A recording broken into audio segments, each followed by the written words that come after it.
Guarantee है, मेरी guarantee है, मोदी जी की गारंटी है कि मेरे लिए देश में 4 जातियां ही सबसे बड़ी जातियां हैं। और जब मैं इन 4 जातियों की बात करता हूं, हमारी नारी शक्ति, हमारी युवा शक्ति, हमारे किसान और हमारे गरीब परिवार,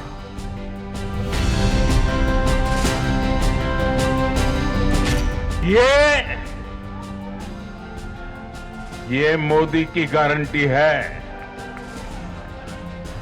और मोदी की गारंटी यानी गारंटी पूरा होने की गारंटी।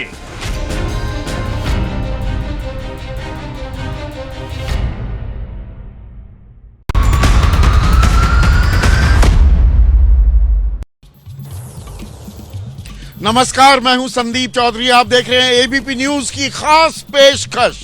एक नहीं 4 स्टूडियो एक साथ, उम्मीद से 4 गुना। सवाल बिल्कुल सीधा, कौन बनेगा मुख्यमंत्री? 4 राज्यों में जो विधानसभा चुनाव के नतीजे आए थे 3 तारीख को, 3 हिंदी पट्टी के तीनों राज्यों में कमल खिला।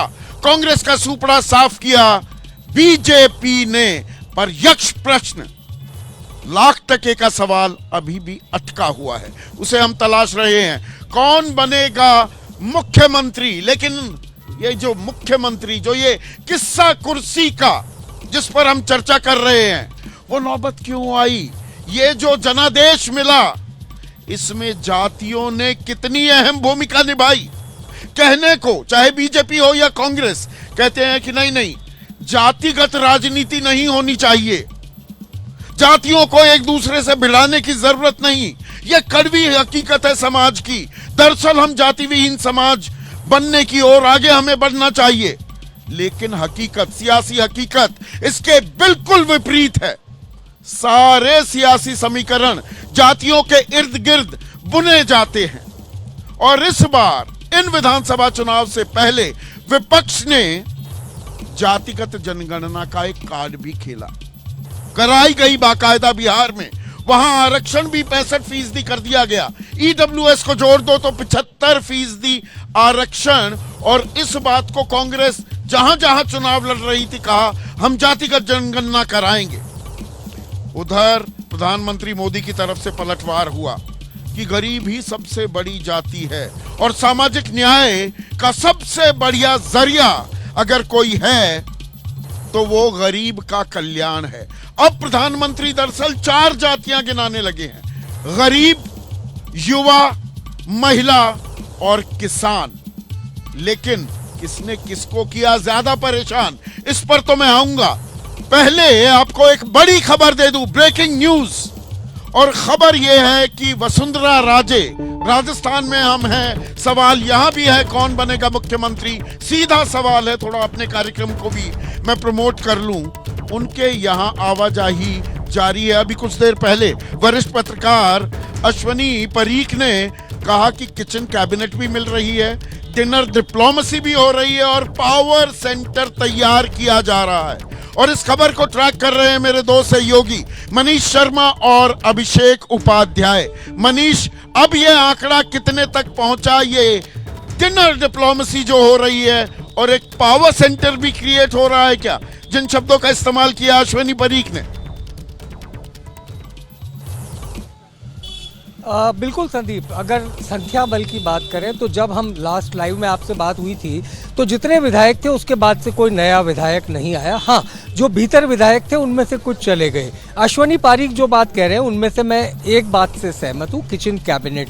ये तमाम वो विधायक हैं, अगर आंकड़े की बात करें तो वसुंधरा राजे ने लगभग 49 विधानसभा क्षेत्रों में चुनाव प्रचार किया और उनमें से 36 ऐसे थे प्रत्याशी जो जीत कर आए, यानी कि 73% विधायक बनकर अब विधानसभा में पहुंच रहे हैं। तो ये विधानसभा में जो पहुंचे हैं उसके पीछे वसुंधरा का प्रचार भी एक वजह कही जा सकती है। और इसी के चलते विधायकों का वसुंधरा राजे के घर पर आने और जाने का ये सिलसिला शुरू हुआ। अब केवल 2 विधायक भीतर बचे हैं, जिनमें बाली की सीट से हैं पुष्पेंद्र सिंह और जयपुर की मालवीय नगर सीट से कालीचरण सराफ। हालांकि कुछ देर पहले समाराम गरासिया ये बोलकर गए कि डिनर पर बुलाया है, लेकिन भीतर से हमारे सूत्रों ने साफ कर दिया है कि कोई डिनर नहीं है। ये तमाम विधायक आ रहे हैं, चाय पी जा रही है, इसके अलावा शिष्टाचार मुलाकात है, वो अपना आभार जताते हैं और चले जाते हैं। तो फिलहाल डिनर डिप्लोमेसी की जो बात एक विधायक के कहने से सामने आई, उसमें फिलहाल कोई तर्क नजर नहीं आता। केवल विधायक 2 भीतर बचे हैं जैसा हमारे सूत्रों ने बताया, और तमाम विधायक यहां से जा चुके हैं और पिछले 1 घंटे से एक भी विधायक यहां नहीं पहुंचा है। तो कुल मिलाकर ये कहा जा सकता है कि जो 36 विधायक हैं जो वसुंधरा राजे के प्रचार की वजह से जीतकर विधानसभा तक पहुंच रहे हैं, वो अपनी बात करने के लिए, अपनी तरफ से आभार जताने के लिए वसुंधरा राजे तक पहुंच रहे हैं और अपनी बात और अपना शिष्टाचार उनके सामने जता रहे हैं। लेकिन डिनर भी देने की कोशिश की जा रही है, क्या थोड़ा रफू भी किया जा रहा है? क्योंकि बीजेपी का जो आला कमान है, it doesn't take to kindly इस तरह से ओपन अगर आप सपोर्ट दिखाने का प्रयास कर रहे हैं, कोशिश कर रहे हैं। अभिषेक, राजनीति संकेतों की भी होती है। अब स्पष्टीकरण आ रहे हैं पर लोग वहां जा रहे हैं तो ताल ठोकी भी जा रही है। पर जी क्या करूं, लोग आ रहे हैं, मैंने किसी को नहीं बुलाया, ना मैंने रात्रि भोज का न्योता दिया है। क्या खेल कुछ ऐसा है कि सांप भी मर जाए लाठी भी ना टूटे? बात भी कह दी जाए पर यह ना हो कि मैं ताल ठोक रही हूं, दावेदारी पेश कर रही हूं।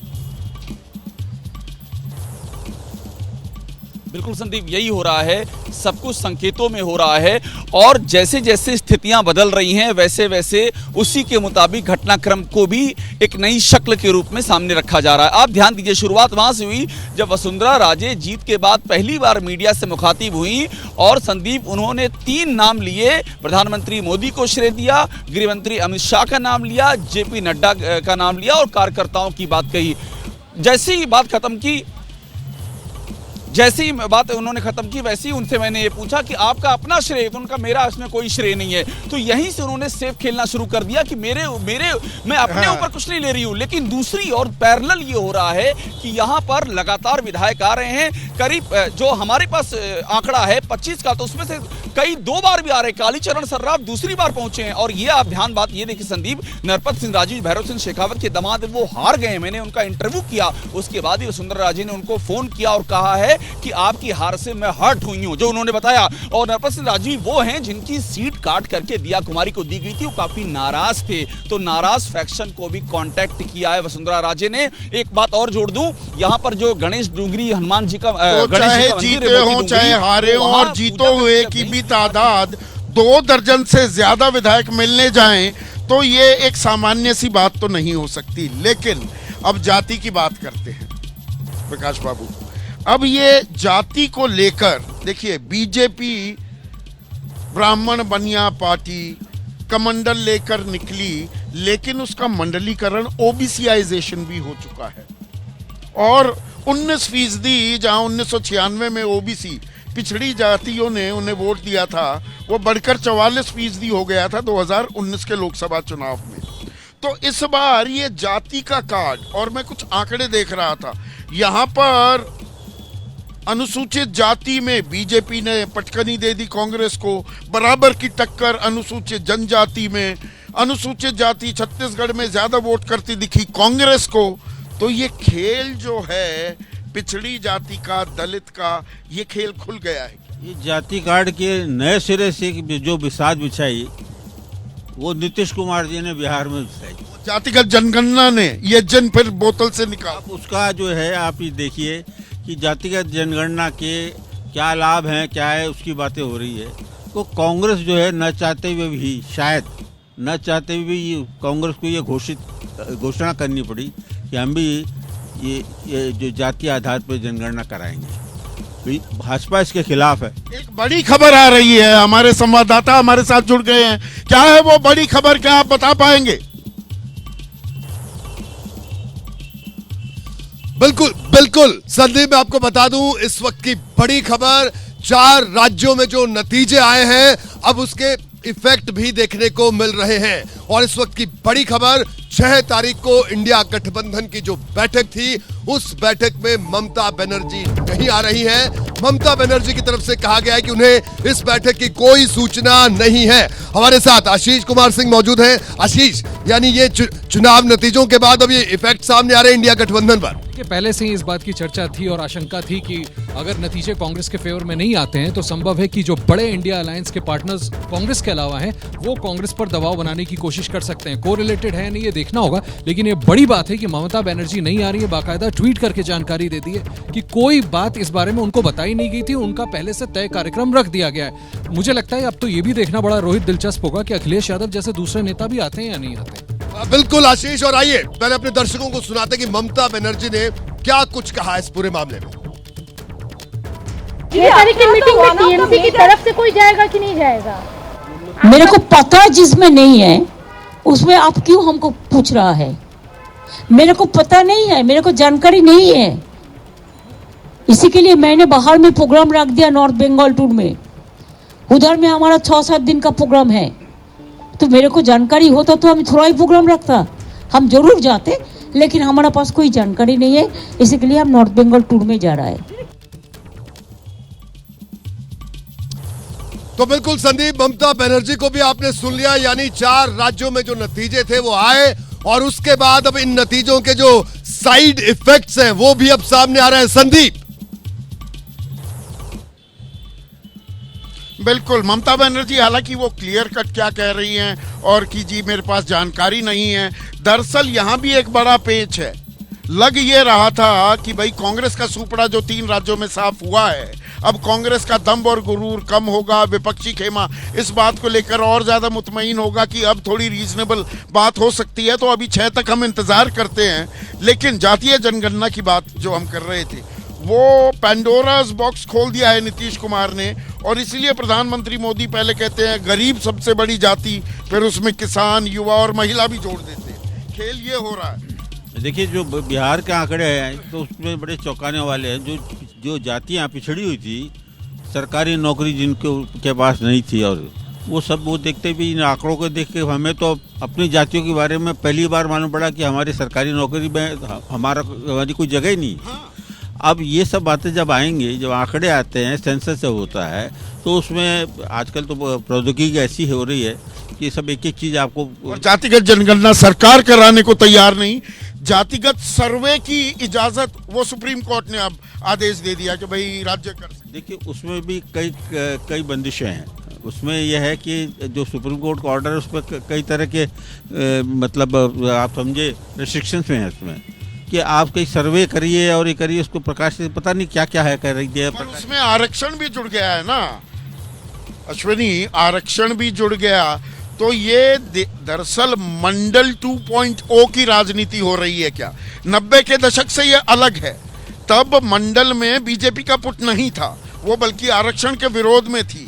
पर अब ये लड़ाई क्या कांटे की टक्कर में भी तब्दील होती दिख रही है? फिलहाल बीजेपी की एज लगी, लेकिन 5 महीने बाद क्या होगा, क्या ये एक बड़ा सवाल है। 24 राजस्थान के लिहाज से अगर आप इसको देखेंगे तो तस्वीर थोड़ी सी जुदा है। हम बिहार से राजस्थान को कंपेयर बिल्कुल नहीं कर सकते, तुलना बिल्कुल नहीं।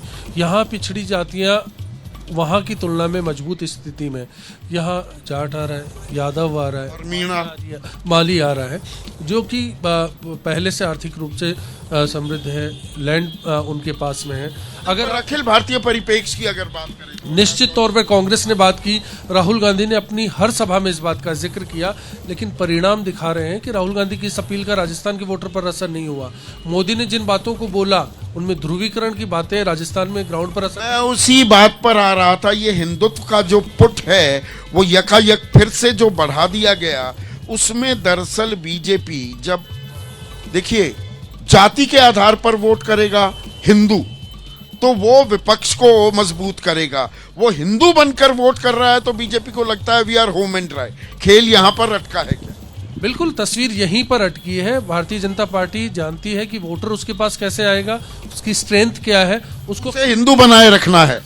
अघोषित रूप से कन्हैया लाल पूरे चुनाव में पोस्टर बॉय रहा। कन्हैया जो मर्डर इशू था वो पूरे देश में मोदी आए, जबकि आरोप लगा एबीवीपी के एक कार्यकर्ता रहे हुए शख्स पर था, लेकिन कांग्रेस उसको नहीं भुना पाई, कांग्रेस उसका जिक्र नहीं कर पाई। आप देखिए चुनावी भाषण दोनों पार्टियों के सीनियर लीडर्स के क्या रहे, एक तरफ सेंट्रेड रहे, एक तरफ डाइवर्ट रहे। सेंटर टू स्टेट बीजेपी एक मुद्दे पर एक विषय पर बात करती रही, लाइन सेट थी। राजस्थान में गहलोत अपनी योजनाओं का जिक्र कर रहे थे, खुद के मुद्दों की बात कर रहे थे। राहुल गांधी आ रहे थे, वो इंडिया गठबंधन की पर्सपेक्टिव की बात कर रहे थे। यहाँ पर 30 साल पहले की जो एक वो राजनीति हुई थी सुरेश भाई, मंडल बनाम कमंडल, अब आप दोनों को साधने की तो कोशिश की, पर फिर से एक नया अध्याय जुड़ रहा है क्या? और उसमें जो अब आप हिंदुत्व की बात फिर से उठाने लगे हैं जोरदार तरीके से, वो मंडल की काट है क्या? ये मंडल 2.0 जो आ रहा है। देखिए संदीप जी, जिस प्रकार से तुष्टीकरण की राजनीति राजस्थान में हो रही है, जैसे कन्हैयालाल का प्रकरण हुआ, जयपुर में एक बड़ी घटना हुई, एक दुर्घटना के अंदर एक व्यक्ति की मृत्यु होती है, उसको 51 लाख रुपए दे दिए जाते हैं 12 घंटे के अंदर अंदर, और कन्हैयालाल के परिवार को कुछ मिलता नहीं है। तो ये सब तय करता है कि तुष्टीकरण की राजनीति Congress party pick and choose भी करते हैं आप। नहीं, ऐसा कुछ नहीं है, पूरी तरह से तुष्टीकरण की काम किया गया। और देखिए मणिपुर का सवाल, अभी 200 दिन हो गए और बहुत से शवों का अंतिम संस्कार भी नहीं हो पाया। देखिए जिस प्रकार से राजस्थान की हम लोग बात करें, मध्य प्रदेश की बात करें, छत्तीसगढ़ की बात करें, पूरी तरह से तुष्टीकरण करके लोगों को बांटने का प्रयास किया गया। कांग्रेस जातिगत जनगणना के आप विरोध में हैं, प्रधानमंत्री अपनी जाति बताएंगे, 27 केंद्रीय मंत्री पिछड़ी जाति के हैं, महिला राष्ट्रपति हैं, वो आदिवासी हैं, सब कुछ तो गिनवा देंगे, पर जनगणना नहीं कराएंगे। सबसे बड़ी बात, जातियों को तोड़ने का प्रयास नहीं कर रहे, 36 कौम को साथ लेके चलने की बात कर रहे हैं प्रधानमंत्री, और इसलिए वो बताते हैं कि मैं सब जनगणना से चिन्हित होंगे, डायरेक्ट बेनिफिशियरी बन जाएंगे। खेल यही है क्या? आप वहां जातियों की बात करना चाहते हैं, वो पूरे एक समुदाय धर्म को जोड़कर चलने की बात है। देखिए ध्रुवीकरण की तो बात करते हैं, लेकिन सच बताते नहीं है। सच ये है कि प्रधानमंत्री जी एक बार घोषित कर दें कराएंगे या ना कराएंगे जातिगत जनगणना। अब उदयपुर के कन्हैयालाल हत्याकांड की बात करते हैं, मैं यहाँ भी सुन रहा था, प्रधानमंत्री जी का भी मैंने भाषण सुना कि कोई मुआवजा नहीं दिया। अरे कन्हैयालाल जी के 2 ही बेटे थे, दोनों को सरकारी नौकरी और 51 लाख रुपए दिए, और यहाँ पे दुर्घटना में मौत नहीं हुई थी, पीट करके 9 लोगों ने मार। मुद्दे पर रहते हैं ना अब 24, अब ये चुनाव तो हो गया, इसके नतीजे आ गए, तो जाति एक कड़वी हकीकत है, उससे साधने की दोनों तरफ से अपने अपने तरीके से कोशिश। देखिए प्रधानमंत्री जी जो उनको पसंद आता है वो तो लाइन लेना चाहते हैं, ईडब्ल्यूएस की बात करते हैं, खुद की जाति की बात करते हैं, खुद को पिछड़ा बताते हैं, और हम तो ये कहते हैं कि ईडब्ल्यूएस की भी बात की, यहाँ तो हमने सरलीकरण किया, यहाँ पे 3 गुना 4 गुना ज्यादा सर्टिफिकेट बनते हैं, 3 साल के लिए वैलिड होता है। क्या प्रधानमंत्री जी करेंगे? क्या वो खुद की जब जाति की बात करते हैं कि मैं पिछड़ी जाति से आता हूँ इसलिए लोगों को हजम नहीं होता, तो भैया जातिगत जनगणना करा दे, लोगों का भी भला हो जाएगा। पर यहाँ पर फिर जो गारंटी दी जाती है, जन कल्याणकारी नीतियां रोहित जुड़ जाती हैं जातियों से भी, पिछड़े वर्ग से, उन गारंटी में जो गारंटी दोनों तरफ से दी जा रही है, भरोसा किस पर ज्यादा है? 3 राज्यों में भरोसा बीजेपी पर, प्रधानमंत्री मोदी पर ज्यादा दिखा, लेकिन 24 में कहानी क्या पलट भी सकती है? यही बड़ा सवाल है। और भोपाल वासी क्या कह रहे हैं, अब आप उनसे पूछिए। बिल्कुल बिल्कुल संदीप, भोपाल में लोग क्या सोच रहे हैं? रमेश जी हमारे साथ, रमेश जी क्या कहना है? देखिए बार बार बात कही जा रही है जातियों की, अब 24 का जो एजेंडा है, एक तरफ ध्रुवीकरण की बात है, एक तरफ जातियों की बात हो रही है, तो क्या लग रहा है कि ये जाति का जो कार्ड है, जातीय जनगणना का जो कार्ड है, क्या ये अब किसी काम का रहा है या मोदी मैजिक ने इसको ध्वस्त कर दिया है? क्या लगता है आपको, क्या 24 में चलेगा? देखिए मोटे तौर पर जाति का जो कार्ड है वो थोड़ा बहुत ही चलेगा, एकदम खत्म तो नहीं होगा, थोड़ा बहुत चलेगा। उसका एक कारण ये है कि ये जो जाति का कार्ड था, ये अंग्रेजों ने अपनी सत्ता के लिए डिवाइड एंड रूल के तहत बनाया था, लेकिन समय के साथ जैसे जैसे जागृति आ रही है, व्यक्ति जाति से ऊपर उठ गया, उसके जीवन में अब कोई जाति नहीं पूछता। यानी आपको लगता है कि 24 के चुनाव में ये केंद्र बिंदु नहीं रहने वाला? जाति नहीं रहने वाली। सर आपका क्या कहना है, 24 के चुनाव में जातीय जनगणना क्या ये केंद्र बिंदु में रहेगा मुद्दा, क्योंकि इसको बनाने की कोशिश की गई? निश्चित रूप से इसे मुद्दा बनाने का प्रयास किया गया, लेकिन आप देखें अगर वर्तमान में जो चुनाव हुए विधानसभा के, इसके चुनाव के परिणाम अगर आप नज़र डालें तो निश्चित रूप से ये मुद्दा काम का नहीं रहा, और यही वजह है कि भारतीय जनता पार्टी को इतने ज़्यादा सीटें मिली और उसका परसेंटेज बढ़ा है। जी अमित जी आप बताइए, कांग्रेस राहुल गांधी कह रहे हैं जातीय जनगणना की बात कर रहे हैं, लेकिन इन जो 3 राज्यों में जो मैंडेट भारतीय जनता पार्टी को मिला, क्योंकि प्रधानमंत्री ने कहा कि उनके लिए 4 जातियां हैं, युवा है, महिलाएं हैं, किसान हैं, तो क्या 24 के केंद्र बिंदु में अब ये मुद्दा नहीं रहने वाले? यानी आपका एक और कार्ड जो ट्रम्प कार्ड था वो फेल साबित? देखिए, ये हार जीत का ये प्रमाण नहीं हो सकता, लेकिन जातिगत आधार पर अति पिछड़ों को, अनुसूचित जाति, जनजाति, सारे वर्गों को उनकी जिम्मेदारी और अधिकार मिले। ये जाति जनगणना का तो अभी ठीक है, परिणाम नेगेटिव आया है, लेकिन ये अभी मुद्दा चलेगा। यानी आपका कहना है कि नेगेटिव मध्य प्रदेश में नहीं चला, ये बात आपकी? अभी देखिए, परिणाम हार का है कांग्रेस के लिए, लेकिन ये हर परिणाम से अलग होगा और ये अभी अधिकारों की बात चलेगी और जाति के आधार पर लोगों को अधिकार देने होंगे। जी, कांग्रेस का कहना है, यानी अभी भी ये कह रहे हैं, ये मान रहे हैं कि इन चुनावों में ये बात भले ही नहीं चली हो, लेकिन इनका कहना है कि 24 के चुनाव में केंद्र बिंदु ये रहने वाला है। क्या कहना है पंकज? सबका साथ, सबका विकास, सबका विश्वास और सबका प्रयास। और जैसा प्रधानमंत्री जी ने कहा कि देश में जो जातियां उन्होंने परिभाषित करी, और भारतीय जनता पार्टी इस बात को स्पष्ट तौर पर इंगित और रेखांकित करती है। और जिस प्रकार राहुल गांधी जी और कांग्रेस पार्टी ने पूरे राज्यों में जहां भी चुनाव प्रचार करने राहुल गांधी जी गए, उन्होंने स्पष्ट तौर पर जाति के आधार पर जनगणना और जाति विभाजन की बात करी। पर इन चारों राज्यों ने राहुल गांधी जी और कांग्रेस को जाति के आधार पर बांटने के एजेंडे को खारिज कर दिया और सबका साथ, सबका विकास को स्वीकृत किया। रमेश जी, एक छोटा सा आपसे रिएक्शन यहाँ पर लूंगा, क्योंकि संघ की जो विचारधारा या संघ परिवार कहता है, संघ की विचारधारा सामाजिक समरसता की बात संघ कहता है, लेकिन राजनीति में ये मुमकिन नहीं है। क्या प्रधानमंत्री मोदी इस नैरेटिव को भी सेट करना चाहते हैं, या कर दिया है, या करने की कोशिश है कि सामाजिक समरसता पर हम सबसे ज्यादा काम कर रहे हैं? क्या वो इसमें सफल हो रहे हैं? देखिए, मोटे तौर पर एक बात समझ लीजिए, कई बार समय के अनुरूप जो मुद्दे होते हैं उन पर राजनीतिक दल काम करते हैं। भारतीय जनता पार्टी भी वो सामाजिक समरसता की बात करती है और संघ तो सरनेम भी नहीं लगता, लेकिन उसके बाद भी अगर आप देखेंगे, चूंकि वातावरण अगर जाति का बनने लगा, तो प्रधानमंत्री ने भी कहा कि हमने आदिवासी को राष्ट्रपति बनाया, शिवराज जी ने कहा कि ओबीसी का व्यक्ति यहाँ पर मुख्यमंत्री है, तो कहीं ना कहीं उसको नकारा नहीं जा सकता, उसको साथ रख करके, समझा करके फिर समरस बनाने का प्रयास ये होगा। जी, आपका कहना है कि उसको छोड़ा भी नहीं जा सकता, लेकिन केंद्र बिंदु भी नहीं रहेगा। ब्रजेश, आप भी मध्य प्रदेश में पूरे चुनाव में गए, अलग अलग जगह पर गए, जातीय जनगणना की बात रैलियों के मंच से हुई, जातियों की बात हुई। क्या मध्य प्रदेश में आपको लगा कहीं कि किसी तरह का ये इशू बन पाए, या 24 में ये सस्टेन करेगा मध्य प्रदेश की सियासी जमीन पर ये मुद्दा?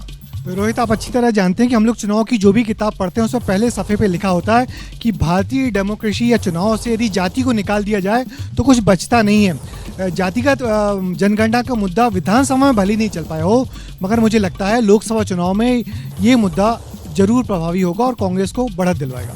चलिए, ये आपका कहना है कि कांग्रेस इसको केंद्र बिंदु में लाने की कोशिश करेगी। आशीष, कांग्रेस के खेमे की अगर बात की जाए, जिस तरह से आपने बताया कि मध्य प्रदेश में कल एक बैठक होने वाली है, दिग्विजय सिंह भी उस बैठक में रहेंगे, कमलनाथ भी उस बैठक में रहेंगे, बीजेपी ने तो तैयारी 24 की शुरू कर दी, तो कांग्रेस की क्या तैयारी, क्या नैरेटिव अब कांग्रेस सेट करेगी? क्योंकि एंटी इनकम्बेंसी तो नहीं चली और 24 में तो लोगों ने मोदी मैजिक अभी दिख गया, तो अब 24 में क्या ये जातीय जनगणना पर दोबारा से फोकस करने की कोशिश? नहीं, मुझे लगता है कि जातीय जनगणना अब सबसे प्राइम फोकस में तो नहीं रहेगा, सबसे बड़ा मुद्दा बनकर नहीं उभरेगा। मुझे लगता है युवाओं पे फोकस करना पड़ेगा, युवा डेवलपमेंट को देखेगा, मॉडर्न अप्रोच को देखेगा, और बाकी जगह मुझे लगता है कि अब तो ये तीनों स्टेट के रिजल्ट से एविडेंट हो गया है कि फ्रीबीज मुझे लगता है सबसे ज्यादा डोमिनेट करने वाली है इलेक्शन। बिल्कुल, एक छोटा सा रिएक्शन सर आपसे भी लूंगा, आपका क्या कहना है इस पर? ये जातीय जनगणना की जो बात हो रही है, तो 24 में क्या रहेगा किसी तरह से केंद्र? मुझे लगता है केंद्र में तो नहीं रहेगा। आप इससे समझ सकते हैं कि उत्तर प्रदेश, जहां पर जातिगत राजनीति बड़ी प्रभावी रही है, सपा, बसपा, अन्य जो तीसरे राजनीतिक दल हैं, वो सिर्फ जातिगत बेस पे ही बने और जातिगत बेस पे ही उन्होंने इतनी ऊंचाई पाई थी। लेकिन आपने देखा होगा पिछले नकार दिया 2 विधानसभा चुनाव। तो चलिए, कुल मिलाकर मध्य प्रदेश की भी हमने यहाँ पर राय जानने की कोशिश की। इनका यह कहना है कि कोशिश जरूर हुई, लेकिन ये कोशिश अभी सियासी जमीन पर इसके कोई उपजाऊ, इससे कुछ चीज निकली ऐसी स्थिति नहीं बनी है। सीधे रायपुर लेकर चलते हैं आपको, अखिलेश आनंद वहां पर हैं। अखिलेश, रायपुर की जनता, रायपुर में जो एक्सपर्ट्स हैं, उनका क्या कहना है? बिल्कुल रोहित, तो आपने वहां पर लोगों से बातचीत की, एक्सपर्ट से आपने बातचीत की, लेकिन मैं बार बार कह रहा हूं जो छत्तीसगढ़ का नतीजा है वो बहुत चौंकाने वाला है। तो क्या इसके पीछे कोई जाति वाला फैक्टर भी रहा है? क्या कास्ट वाला फैक्टर रहा और इस वजह से भी यहां पर आश्चर्यजनक तरीके से ये नतीजे आए हैं? मेरे साथ कांग्रेस के यहां पर नेता हैं, उन्हीं से मैं बातचीत की शुरुआत करना चाहूंगा। आप लोगों ने तो जातीय जनगणना वाला कार्ड भी खेल दिया। राहुल गांधी यहां सभा में कहकर गए कि सरकार में आए तो फिर से जातीय जनगणना हम लोग कराएंगे। इसके बावजूद कुछ फायदा उसका हुआ नहीं। देखिए, कोई कार्ड नहीं खेला, जाति जनगणना। नहीं कार्ड क्यों कह रहा हूं सर, सुन लीजिए, मैं आपको पूरा मौका दूंगा, बोलिएगा। क्योंकि सरकार में जब तक रहे तब तक याद नहीं आई, जब चुनाव की तारीखों का ऐलान हो गया तो अचानक से आपको ये बात याद आती है कि यहां भी जातीय जनगणना करवा लेते हैं। पहले तो हमने क्वांटिफाइबल डेटा आयोग बना के हेड काउंट करा के और प्रस्ताव पारित करके विधानसभा में जातिगत आरक्षण के लिए राजभवन में बिल भेजा हुआ था, वो अटका हुआ था। जातिगत जनगणना की जब बात आई तो हमने ये कहा, हमारी पहले तो मांग रही है भाजपा की केंद्र सरकार से कि इस देश में जातिगत जनगणना करवाई जाए। आज वो अगर वो जातिगत जनगणना का ऐलान कर दें तो ये मुद्दा ही खत्म हो जाए हमेशा के लिए। इसलिए हमने कहा कि यहाँ हम जातिगत सर्वे मांग आपकी रही है, लेकिन जब आप जनगणना करवाते हैं तो उसका डेटा रिलीज नहीं करते हैं। जब सरकार में थे केंद्र में, वो 2011 की बात है, उसके ऐसा तो क्या मतलब 2011 की बात है तो चर्चा ना हो उस पर। बिल्कुल चर्चा उसकी होनी चाहिए। अभी जो नेक्स्ट सेंसस होना था, वो सेंसस क्यों रोका हुआ है बीजेपी की सरकार ने, इसको बताना चाहिए। चलिए, उस पर बहुत बात हो चुकी है, क्यों रोका हुआ इसका जवाब आप दे दीजिए, आप बीजेपी के लीडर हैं। लेकिन सवाल मेरा आपसे फिर से वही है, ये जाति वाला जो फैक्टर है वो आपके फेवर में काम कर गया क्या? ध्रुवीकरण की उधर से कोशिश हो रही थी, आप कह रहे थे ना बार बार कि जातियों के खांचे में बांटने की कोशिश की जा रही ताकि हिंदू वोट बढ़ जाए। देखिए, कांग्रेस का ये चरित्र ही रहा है कि जातिवाद का जहर खेलो, जातिवाद की राजनीति करो।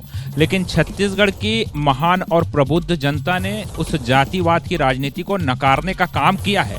छत्तीसगढ़ की जनता ने देखा कि किस प्रकार से यहाँ पर जातिवाद की राजनीति की गई। ये डाटा की बात तो करते हैं लेकिन सदन में क्वांटिफाइबल डाटा नहीं रखते। ये जातिवाद की बात करते हैं लेकिन आरक्षण को उलझाने का, लटकाने का, भटकाने का काम करते हैं। और किस प्रकार से जातिवाद का जहर घोला गया, ये वही छत्तीसगढ़ है जहां पर अनुसूचित जनजाति के युवाओं को नग्न प्रदर्शन करना पड़ता है और उसके बाद कांग्रेस जातिवाद की राजनीति करती है। अरे शर्म आनी चाहिए कांग्रेस को। और किस प्रकार से आरक्षण और जातिवाद, और वहीं जो स्थानीय आरक्षण बस्तर जैसे सुदूर क्षेत्रों में, सरगुजा जैसे सुदूर क्षेत्रों में तृतीय वर्ग और चतुर्वर्ग कर्मचारी के रूप में जो छत्तीसगढ़ के युवाओं को आरक्षण देने का काम भाजपा ने किया था। हो गया, तो चुनाव में बहुत बोल चुके हैं सारी बातें। अब ये बताइए कि ये जो जातीय जनगणना वाला कार्ड, मैं बार बार इसीलिए कह रहा हूं, जो इनको भी मैंने कहा कि चुनाव के वक्त इस बात की क्यों याद आई, तो जातीय जनगणना वाला जो कांग्रेस का कार्ड था उस पर क्या बीजेपी का जो हिंदुत्व वाला कार्ड था वो भारी पड़ गया? देखिए, जातिगत जनगणना की जो बात मुझे लगता है राहुल गांधी ने करी, वो छत्तीसगढ़ में सबसे पहले करी। और उसके बाद मुझे लगता है सीधे तौर पे जो 44% वोट जो पिछले बार नरेंद्र मोदी जी के ओबीसी होने के नाम को लेकर के मिले भारतीय जनता पार्टी को, उस वोट के बैंक पर सीधे सीधे सेंध लगाने का एक प्रयास है। और जातिगत जनगणना की बात करके, और जब भी जातिगत जनगणना की बात राहुल गांधी करते हैं उस समय वो इस बात को कहते हैं कि जो केंद्रीय नेतृत्व है वहाँ पर जो IAS अधिकारी बैठे उनमें कितने ओबीसी हैं, तो अधिकारी की योग्यता के आधार पर उसको काम दिया जाए कि उसके जाति के आधार पर काम दिया जाए। तो इसको बात करके लगातार वो ये प्रयास करते हैं कि वो जो 44% वोट जो है बीजेपी को मिला था वो वोट किसी तरीके से कांग्रेस के खाते में आए तो उनकी सीट बढ़ जाए। तो ये जो प्रयास उन्होंने किया था और उसको सीधे तौर पर लॉन्च किया था इन 5 राज्यों में, तो इन 5 राज्यों में जब उन्होंने लॉन्च किया तो मुझे लगता है उसको जनता ने सिरे से खारिज कर दिया। सिरे से खारिज कर दिया, ये आपका अनुमान है। अच्छा, एक बात बताइए, ये जो बात निकली है तो क्या दूर तक जाएगी? क्या मंडल वर्सेस कमंडलवारी राजनीति की तरफ तो हम नहीं चले जाएंगे 2024 के चुनाव तक? इस तरीके के जो संकेत है ना, ये इसी तरीके की बातें आ रही है। आज के जो युवा हैं, खासतौर पे छत्तीसगढ़ के परिदृश्य में आप देखें तो यहाँ जातिगत जो समीकरण तमाम राजनीतिक तौर पे बनाए जाते हैं, उनका कोई औचित्य कहीं नज़र नहीं आता। और बार बार इन मुद्दों को ऐसे उछाल के उनके दम पे वोट लेने की जो कोशिश की जाती है, वो जनता इसको सिरे से नकार रही है, जैसे बाकी लोग भी बोल रहे हैं। लेकिन वो सच है अखिलेश जी कि लोग इन सब चीज़ों को बर्दाश्त नहीं करते। लोग विकास की बात करते हैं, मुद्दों पे चाहते हैं, जो बेसिक प्रॉब्लम्स है उस पे सॉल्यूशन चाहते हैं। और इस तरीके का जब समीकरण बना के उलझाया जाता है तो लोग परेशान होते हैं और उनको ये चीज़, कोई भी इस तरीके का अगर कार्ड खेला जाए जिसके जरिए मंशा ध्रुवीकरण की हो तो है तो गलत। वो जाति का कार्ड खेलते हैं तो आप पे आरोप लगता है कि आप धर्म का कार्ड खेलते हैं। देखिए, जातिवाद का जहर घोलने वालों के लिए हमने स्पष्ट कर दिया है।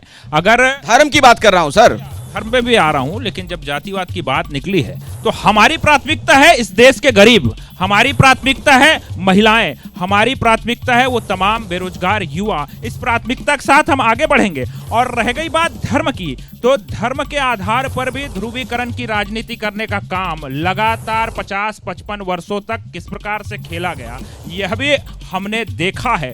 और आज हम अगर बात करते हैं सबका साथ, सबका विकास और सबका विश्वास के साथ पूरे देश को लेकर के चल रहे हैं, तो देश की जनता का विश्वास भारतीय जनता पार्टी के प्रति बना है और वो आगे भी बना रहेगा। देश की जनता ये कह रहे हैं कि जाति का कार्ड भी आप ही खेलते हैं और धर्म वाला खेल भी आप ही लोग करते हैं, कांग्रेस वाले करते हैं। सबसे पहले तुष्टीकरण की राजनीति, पहले मन से अपनी जाति बताने की शुरुआत किस नेता ने की?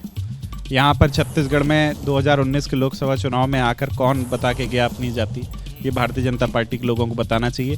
हमने कभी भी जाति के नाम पर इस पूरे चुनाव में वोट नहीं मांगा। हमने किसानों की कर्ज माफी के नाम पे वोट मांगा, बच्चों की स्कूल। सर, ये जातीय जनगणना का जो शिगुफा छेड़ा गया, उसके पीछे मंशा क्या थी? मंशा क्या थी? मैं बार बार कह रहा हूं कि जाति जनगणना जनता की मांग है, उस मांग को कांग्रेस पार्टी। सर, तो ये मांग चुनाव की तारीखों के ऐलान के बाद ये चीजें क्यों याद आने लग जाती हैं आपको? आप अभी 5 राज्यों की बात कर रहे हैं। कर्नाटका के वक्त भी राहुल गांधी जी ने इस मांग को उठाया था और ये मांग तो कहाँ आगे बढ़े, किस दिशा में आगे बढ़े वहां अब तक? इंडिया गठबंधन के अलग अलग नेता कितने सालों से इस मांग को उठा रहे हैं। मैं फिर कह रहा हूँ, ये जनता की मांग है जिसको कांग्रेस पार्टी उठा रही है। इस मांग को आज स्वीकार कर लें तो ये मुद्दा हमेशा के लिए खत्म हो जाए। चलिए ठीक है, अब समय नहीं है यहाँ से। छोटे में जल्दी से, मुझे तेलंगाना जाना है। चुनाव आते ही राहुल प्रियंका कैसे मंदिर मंदिर जाते हैं, कौन कोर्ट के ऊपर जनेऊ पहन लेता है, तो यह भी ध्रुवीकरण और चुनावी माइलेज लेने की राजनीति देश की जनता ने देखी है। चलिए, तो कोई भी इस तरह की राजनीति हो जिसकी आड़ में ध्रुवीकरण हो, भावनाओं को भड़काकर वोट हासिल करने का खेल हो, क्या ये सही है? ये जनता को सोचना जरूर चाहिए। चुनावी राजनीति और चुनावी राजनीति में जाति की अहमियत और जाति का जिक्र इस बार करना इसलिए जरूरी हो जाता है क्योंकि कांग्रेस की तरफ से तो जाति जनगणना वाला मुद्दा ये सभी चुनावी राज्य है और यहाँ पर कांग्रेस की तरफ से बार बार वादा और दावा यही किया जा रहा था कि अगर हम सत्ता में आएंगे तो फिर जातिगत जनगणना करवाएंगे। हमारे साथ यहाँ पर जो मेहमान मौजूद है, मैं पहले बीआरएस के मेहमान का रुख करूंगी, रशीद शरीफ साहब। सर, आप लोग ये दावा करते हैं कि आपकी योजनाएं जबरदस्त थी, आप लोग ये दावा करते हैं कि ये हार आपके लिए शॉकिंग है, अनएक्सपेक्टेड है, तो ऐसे में क्या माना जाए? जो कांग्रेस ने जाति जनगणना वाली बात की है, क्या वो यहाँ पर कांग्रेस के पक्ष में काम कर गई? बिल्कुल कर गई मैडम, ये बिल्कुल। मैं तो ये बताऊंगा, यहाँ पे जितने यकीन मानिए हम इतने कंफर्टेबल थे कि 100% हमारी गवर्नमेंट आ रही, इतने स्कीमात यहाँ के पब्लिक के लिए, दलितों के लिए, माइनॉरिटीज़ के लिए, एकदम ये इस तरीके से रिजल्ट आने से है सो वाकई पूरा तेलंगाना जीते बीआरएस के लिए। आप लोगों को ये एहसास नहीं हुआ कि आप लोग एक कदम आगे बढ़ा लें? आप लोगों ने जातिगत जनगणना क्यों नहीं करवाई? वो तो गलती हो गई मैडम, वो तो मैं सोच सकता हूँ कि बिल्कुल गलती हो गई कि अगर ये कराते तो शायद रिजल्ट अलग होता। ये बड़ा बयान है जो बीआरएस के नेता की तरफ से आ रहा है। मतलब जातिगत जनगणना ये एक ऐसा मुद्दा है जो चुनावी राजनीति में डिविडेंड देगा। जाति जनगणना की अगर हम बात करेंगे तो मोदी साहब जब आए थे, आखिरी जलसा जो करे थे परेड ग्राउंड में, उसमें उन्होंने मादिगा तबके के लोगों को, जो एससी तबके के लोग हैं, उनके लिए खास तौर पे एक ये प्रोग्राम किया था। तो उसी से मालूम हो रहा कि जो जाति जनगणना की जो बात करें आप, या कास्ट सेंसस की जो बात है, कांग्रेस की तरफ से जब ये उठाई गई तो उन्हें कहीं ये ऐसा लगा कि कांग्रेस को जो वोट जाने वाला है वो इसी मुद्दे पर, हाँ, कास्ट सेंसस पे अगर कोई वोट जाता है तो उसको डिवाइड करने के लिए यह आखिरी मीटिंग प्राइम मिनिस्टर की हुई थी, वो मादिगा, कृष्णा मादिगा यहाँ के एक लीडर है, उनको साथ लेकर ही की गई थी। तो उससे आप अंदाजा लगा सकते हैं कि कास्ट सेंसस जिसकी मुखालिफत बीजेपी कर रही है, या बीजेपी रिजर्वेशन की जो मुखालिफत कर रही है, अगर कास्ट सेंसस ये अगर नेक्स्ट 2024 के इलेक्शन में एक बड़ा विषय बनता है, मुद्दा बनता है, तो फिर उसका खमियाजा बीजेपी को भुगतना पड़ेगा। नहीं, लेकिन बीजेपी को भुगतना पड़ेगा इसका खमियाजा, आप ये कह रहे हैं अगर ये मुद्दा बनता है। लेकिन कांग्रेस इस मुद्दे का फायदा यहाँ तेलंगाना में तो उठा पाई, जहां पर कांग्रेस के सामने बीआरएस थी जो एक क्षेत्रीय ताकत है। लेकिन यही मुद्दा आपका राजस्थान में भी था, यही मुद्दा मध्य प्रदेश में भी, छत्तीसगढ़ में भी, वहां बीजेपी के सामने तो ये मुद्दा नहीं चला। देखिए, इसके पीछे एक बड़ा साफ तरीके से जो राहुल गांधी जी ने हमेशा कहा है कि जितनी जिसकी जनसंख्या उतनी उसकी भागीदारी, देश की रिसोर्सेज पर जितनी जिसकी जनसंख्या है उसकी उतनी हिस्सेदारी होनी चाहिए। और मुझे लगता है इसमें कोई बुराई नहीं है, इसको हम आगे भी लेके चलेंगे, इसको हम आज भी लेकर चल रहे हैं और ये सही है, ये होना चाहिए। जातिगत जनगणना के मुद्दे को लेकर कांग्रेस जो है वो 24 तक इसी तरीके से नैरेटिव बिल्ड करेगी और इसका असर यहाँ तेलंगाना में क्या पड़ेगा, क्योंकि तेलंगाना पिछली बार हमने देखा था कि कांग्रेस पार्टी उसको 19 विधानसभा सीटें मिली थी और लोकसभा की उसने निकाल ली थी 3 सीटें। और इस बार जब मामला जो है वो 65 पर पहुंच गया है, 64 अपने दम पर और एक साथी के दम पर, तो फिर मतलब लोकसभा में खतरे की घंटी किसके लिए? बीआरएस, जिसके पास सबसे ज्यादा सांसद है 9। अब वो इलेक्शन अभी अभी हुआ और 5-6 महीने में सेंट्रल इलेक्शन आने वाला है। आप कहाँ भी हो, यहाँ ही नहीं, वो स्टेट गवर्नमेंट का इफेक्ट आते सो पार्लियामेंट इलेक्शन में जरूर रहेगा। पब्लिक जो रूलिंग पार्टी है उनके तरफ ही जाएंगे, वो बहुत नुकसान बीआरएस को भी होगा, बीजेपी। तेलंगाना के अंदर अगर मैं कास्ट पॉलिटिक्स की बात करूं, तेलंगाना में जो अलग अलग जातियां हैं उनकी गोलबंदी किस तरीके से होती है? 100% जो भरोसा कांग्रेस पार्टी दे रहा है यहाँ पर। आज रूरल में भी उतने वोटिंग बढ़ने के लिए और रूलिंग में आने के लिए, उतने सीट्स आने के लिए सिर्फ कास्ट वोटिंग क्रॉस हुए कांग्रेस के लिए, और बीजेपी उसको ओन करने के लिए इससे पहले अपन पर समझे थे डायरेक्टली प्राइम मिनिस्टर आकर एबीसीडी कर दूंगा मैं एससी रिजर्वेशन में बोल के मादिगा को पूरा एक मीटिंग लगा के मादिगा कम्युनिटी से मीटिंग लगा है। वैसे ही कांग्रेस जो माइनॉरिटीज के लिए भरोसा दे रही और अदर की भरोसा दे रही, डेफिनेटली कांग्रेस को भी फायदा होगा। बीजेपी ये तो मतलब दोनों जो राष्ट्रीय दल हैं वो ये जातिगत जनगणना और जिस तरीके से वो एससी समुदाय मादिगा उनके रिजर्वेशन की बीजेपी की तरफ से बात की जाती है, तो इसका खमियाजा फिर लोकसभा में तो और बुरी तरीके से बीआरएस को झेलना पड़ेगा। बिल्कुल नहीं मैडम, अभी जैसा कि मोदी साहब आए थे 4% रिजर्वेशन खत्म कर दूंगा जो माइनॉरिटी का मुस्लिम्स का है, इस तरीके की ये लोगों की बातें जो है ना, तो पब्लिक परेशान है, लोगों से बिल्कुल परेशान है कि बात करेंगे तो बस खाली माइनॉरिटी मुस्लिम के खिलाफ बात करेंगे लोग। आज यहाँ पे हमारे टीआरएस को लेके चल रही, मैं रेवंत जी से भी बात करूंगा, अगर सीएम बनते हैं जिसका जितना हक है उतना उनका हक पहुंचा दीजिए। लेकिन आप ये बात करते हैं कि साहब वो माइनॉरिटीज के रिजर्वेशन को खत्म करने की बात करते हैं, भाई धर्म के आधार पर तो रिजर्वेशन का कोई वो है ही नहीं ना निजाम हमारे कॉन्स्टिट्यूशन के अंदर। और सेकेंडली बात ये कि जब आप लोग इस तरीके की बातें करते हैं तो फिर बीजेपी और घेरती है, कहती है ये तुष्टीकरण की राजनीति है और इसी को वो ईवल सबसे बड़ा दुश्मन देश के विकास में बताते हैं। बिल्कुल मैडम, हम ये नहीं बता रहे हैं कि मुस्लिम के लिए रिजर्वेशन चाहिए। हमारी मुस्लिम जो यहाँ का तबका है पसमानदा है, बिल्कुल हर सचार कमेटी रिपोर्ट जितने भी रिपोर्ट देखिए आप मुस्लिम के यहाँ पे बिल्कुल पसमानदा होने की वजह से एक रिक्वेस्ट करते हैं कि हम जरा इनको उठाओ, चाहे वो टीआरएस में हो चाहे ये कांग्रेस आई हो, उनको भी रिक्वेस्ट है कि भाई जितना भी है सो अगर मुस्लिम का हिस्सा बनता है तो ये मत देखो कि मुसलमान रिजर्वेशन पूछ रहा। तो कांग्रेस अब सत्ता में आई है, आपको क्या लगता है क्या कांग्रेस माइनॉरिटीज के रिजर्वेशन के लिए खतरा बनेगी इनकी सरकार? अगर खतरा बनी तो आने वाले इलेक्शन में उनके लिए खतरा हो जाएगा। अच्छा, इतना बड़ा चैलेंज, मतलब अगले 24 इलेक्शन में आपके लिए खतरा हो जाएगा अगर आपने हाथ डाला। ये क्या है? इस तरीके के बयानों के बाद ही फिर बीजेपी लपकती है ना उन बयानों पर, कहती है तुष्टीकरण की राजनीति है, ध्रुवीकरण की राजनीति है। देखिए रोमाना जी, पूरे देश में अगर भारत जोड़ो यात्रा निकली तो वो सबको साथ ले जाने के लिए, कन्याकुमारी से कश्मीर तक एक एक व्यक्ति को साथ रखने के लिए निकली। वो किसी एक जातिगत, एक व्यक्ति, एक जात, एक समाज, किसी के लिए नहीं निकली, सबके लिए निकली। और दूसरी बात, हमने साफ तौर पर कहा जिसकी जितनी भागीदारी, जितनी जिसकी जनसंख्या उतनी उसकी हिस्सेदारी। हम ये कह रहे हैं, हम ना किसी जात को कह रहे हैं, ना हम किसी धर्म को कह रहे हैं, हम सबको कह रहे हैं कि भाई जिसका जितनी जनसंख्या है उतनी उसकी हिस्सेदारी होनी चाहिए। ये साफ है। लेकिन जिस तरीके का स्ट्राइक रेट बीजेपी का रहा है यहाँ विधानसभा चुनाव में, और अगर मैं इसकी तुलना पिछली बार 2018 से करूं तो 2018 में बीजेपी का एक विधायक चुन कराया था और 2019 लोकसभा में बीजेपी ने 4 सीटें जीती थी। अब इस बार बीजेपी के 8 विधायक जीत कर आए हैं और अगर स्ट्राइक रेट ऐसा ही रहता है तो फिर तो मामला मतलब लोकसभा में सीधे सीधे तेलंगाना से बीजेपी गेन करेगी। तेलंगाना में से बीजेपी गेन कर सकती है, मैं बिल्कुल मानता हूं। क्यों? 2024 तेलंगाना जहां से कुल 17 लोकसभा सीटें आती हैं, यहां बीजेपी गेन कर सकती है। ये एक्सपर्ट हैं, उनकी ये राय है, गौर कीजिए इस राय पर। जी क्यों? बीजेपी गेन कर सकती है वोट शेयर।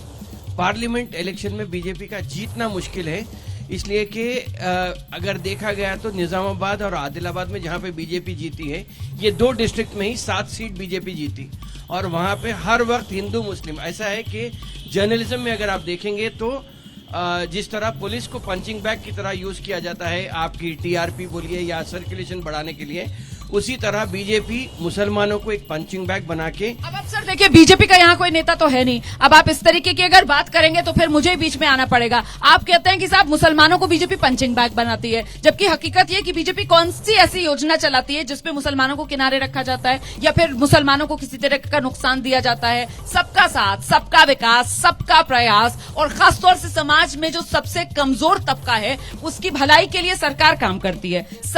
ये सब बकवास।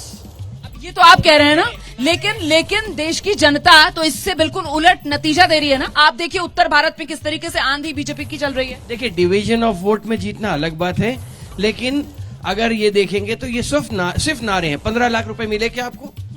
15 लाख रुपए नहीं मिले। तो बीजेपी खुद कहती है जुमला थी। लेकिन मेरा सवाल ये है कि क्या 24 के लिए सबसे बड़ा मुद्दा कांग्रेस का कास्ट जो जातिगत जनगणना है वही होने वाला है, कास्ट सेंसस? देखिए रोमाना जी, जो आपने कहा बीजेपी की आंधी, तो पिछली बार ये तीनों राज्य कांग्रेस के पास आए थे, तब बहुत ही कम, मुझे नहीं लगता कोई देश का ऐसा चैनल होगा जिसने ये कहा होगा कि कांग्रेस की आंधी चल रही है, क्योंकि बीजेपी सेंटर में थी। किसी ने नहीं कहा, लेकिन उस समय हमारी तीनों राज्यों में सरकार आई थी। अब मतलब 24 के लिए क्या उम्मीद कर रही है, जल्दी बताइए। जनता के मुद्दे 24 के लिए हमारे मुद्दे होंगे। हम जनता की बात करें, हार ने डिमोरलाइज नहीं किया है। हम युवा की बात करेंगे, हम महिलाओं की बात करेंगे, हम हर उस वर्ग की बात करेंगे आज जहां जो परेशान है। देश में बहुत बड़े अहम मुद्दे और राज्यों के चुनाव। ये तो जबरदस्त फाइटिंग स्पिरिट दिखाती हुई यहाँ पर नजर आ रही है कांग्रेस की प्रवक्ता डॉली शर्मा। फिलहाल बहुत बहुत शुक्रिया यहाँ मंच पर मौजूद सभी खास मेहमानों का। और एबीपी न्यूज पर आज आप कौन बनेगा मुख्यमंत्री का ये मेगा एपिसोड देख रहे थे, जहां एक नहीं, दो नहीं, तीन नहीं, चार शहर थे। और ये चारों शहर जो हैं वो 4 चुनावी राज्यों की राजधानियां थी, भोपाल, जयपुर, रायपुर और मैं हैदराबाद से आपके साथ जुड़ी हुई थी। पिछले 3 घंटे से मेगा कवरेज एबीपी न्यूज पर लगातार जारी थी। अब हम सभी को इजाजत दीजिए, छोटे से ब्रेक के बाद एबीपी न्यूज पर खबरों का सिलसिला लगातार जारी है।